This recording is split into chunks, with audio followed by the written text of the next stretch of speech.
কখনো কখনো শহরের খুব কাছেই এমন কিছু জায়গা তৈরি হয় যেগুলো শুধু বিনোদন নয়, পুরো অভিজ্ঞতা হয়ে ওঠে। ঢাকার কোলাহল থেকে একটু দূরে ঠিক এমনই একটি জায়গা হলো সুবর্ণগ্রাম রিসোর্ট। সুবর্ণগ্রাম রিসোর্টের একটি বড় বৈশিষ্ট্য হলো এর বিশাল আয়তনের জায়গা। এই পার্কের ভেতরে একটি বড় অংশ আলাদাভাবে বরাদ্দ রাখা হয়েছে সাফারি অভিজ্ঞতার জন্য। এটি কোনো নামকরণ করা সাফারি এরিয়া নয়, বরং বাস্তব অর্থেই একটি আলাদা সেকশন যেখানে দর্শনার্থীরা প্রাণীদের খুব কাছ থেকে দেখতে পারেন।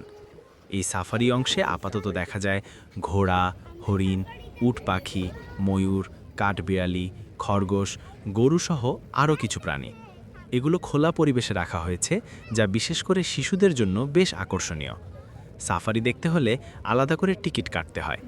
জনপ্রতি টিকিট মূল্য ১০০ টাকা।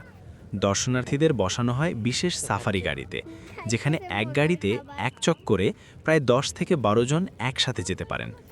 গাড়িতে বসেই পুরো সাফারি অংশ ঘুরে দেখানো হয়, যা হাঁটার কষ্ট ছাড়াই অভিজ্ঞতাটা উপভোগ করার সুযোগ দেয়। এই জায়গাটার সবচেয়ে ভালো দিক হলো এটি কোনো হুটহাঁটি দেখা শেষ হয়ে যাওয়ার জায়গা না।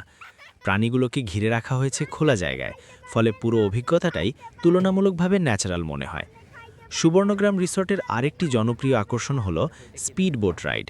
পানির ওপর দ্রুতগতির এই রাইডটি বেশ রোমাঞ্চকর এবং প্রায় সব বয়সী দর্শনার্থীরই পছন্দের তালিকায় থাকে। এখানেও টিকিট মূল্য ১০০ টাকা।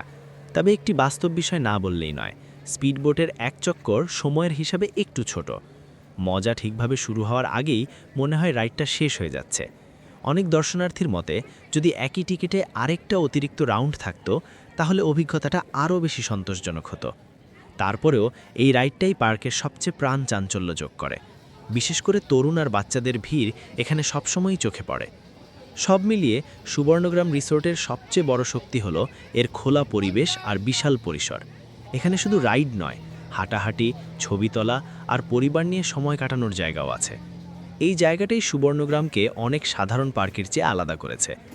এখনও কিছু জায়গায় উন্নতির সুযোগ আছে, কিন্তু নতুন সংযোজন আর পরিকল্পনার দিক থেকে সুবর্ণগ্রাম রিসোর্ট একটি সম্ভাবনাময় বিনোদন কেন্দ্র। যারা একদিনের জন্য শহরের কোলাহল থেকে একটু বের হয়ে প্রকৃতির কাছাকাছি সময় কাটাতে চান, তাদের জন্য এটি নিঃসন্দেহে একটি দেখার মতো জায়গা।